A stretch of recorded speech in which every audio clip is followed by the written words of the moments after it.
Michigan State week, arguably one of the best weeks in college football. Oh, it's the best, at least locally. Oh, this is a tough one. All right, so Jeff, you talk me off a ledge, and you do your best. I think Michigan absolutely dominate Michigan State this Saturday. Well, it is at Ann Arbor. It is 48, it is at the 50 big house. points minimum. I don't see it. I don't know how Michigan State is supposed to stop the run. Blake Corum, arguably a Heisman frontrunner at the moment, alongside Stroud, Bryce Young, Caleb Williams, Hendren Hooker. Like, he is part of that conversation, whether you want to anoint him or not. The truth is, his numbers are better than Derrick Henry, Mark Ingram were at this stage of the season when they won their Heisman. He's on an undefeated team. They will likely run the table leading up to Ohio State. So he's in the conversation whether you like it or not. But Mel Tucker 2-0 against Michigan. I don't see it going to 3-0. I think Jim Harbaugh, Michigan, really put on a statement win, and they dominate Michigan, Jeff. Yeah, it's crazy, too. And by the way, I got to give credit for that one to myself. For about 3 weeks ago, we had our college football show on Saturday, and I said, this is before Blake was still having great games, but it's very early on in the season. I said, if there's a Heisman candidate out of Michigan, it's Blake Corum. I mean, that's what it is. And you see how well he's been playing, and he's trending that way. But for the matchup itself, it's interesting because Jim Harbaugh came out and said, this is the best wide receiver core we faced this season. So he's well aware of what they're facing offensively. Now, they don't have Kenneth Walker, and that was a big reason why last year they had the lead. Cade threw for over 300 yards. Cade threw for over 300 yards, but K9 came to play. They don't have that type of player this year. I mean, Broussard and Berger have not had those type of performances. That offensive line is still struggling. I still think Michigan's going to win this, Adam, but all I'm saying is Michigan State always comes for these games. They come to play. And it's funny because I was looking at, historically, and you can go back to 2019 when Michigan absolutely blew the brakes off of Michigan State. They won 44-10. In that year, Michigan State was kind of in the similar area they were now, just a little under 500.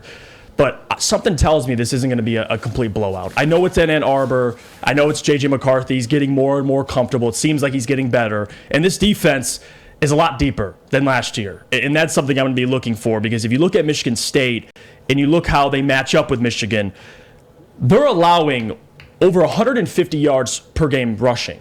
And you're facing arguably the best offensive line in college football with that tandem of Donovan Edwards and Blake Corum. What they do against Penn State, which was a top 5 rush defense. Destroyed them at the line of scrimmage. How many yards?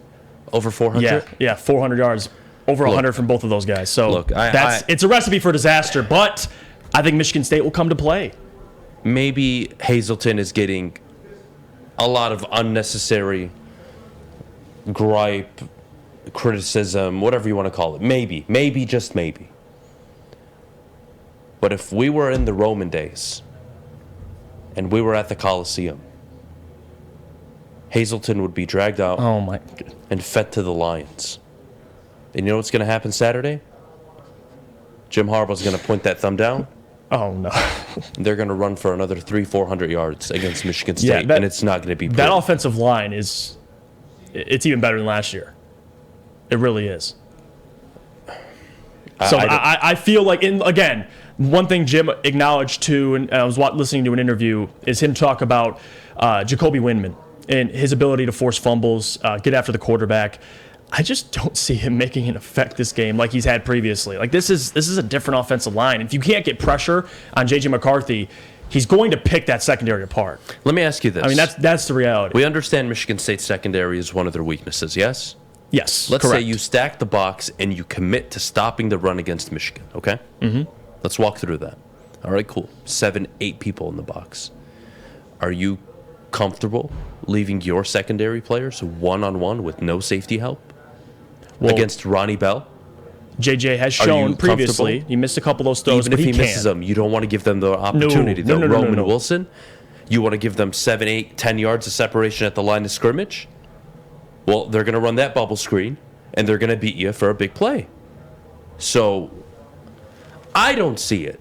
And maybe by Friday, having talked to Michigan State people that we'll bring on the show, some of you convinced me maybe that Michigan State has a chance. And by default, it's a rivalry game. They'll wake up for it. They'll be aggressive. This is the big game all season. Such a difference. Last year, the person who should have won the Heisman Award, in Kenneth Walker, put on a display you have never seen in the history of the Michigan State rivalry. A 5-touchdown performance, put the team on his back, and won them that game. That's what Kenneth Walker did. And what do you have this year? I like Peyton Thorne. I do. Jaden Reed. I like it. Life's different without K9, though. Keon Coleman. I like it. They have some athletes that can run the football, but come on. There's levels to this game. Michigan are here, and Michigan State are all the way here. There's just a significant difference. I don't see it. Michigan win big, and I don't know how I'm supposed to change my mind going into Friday.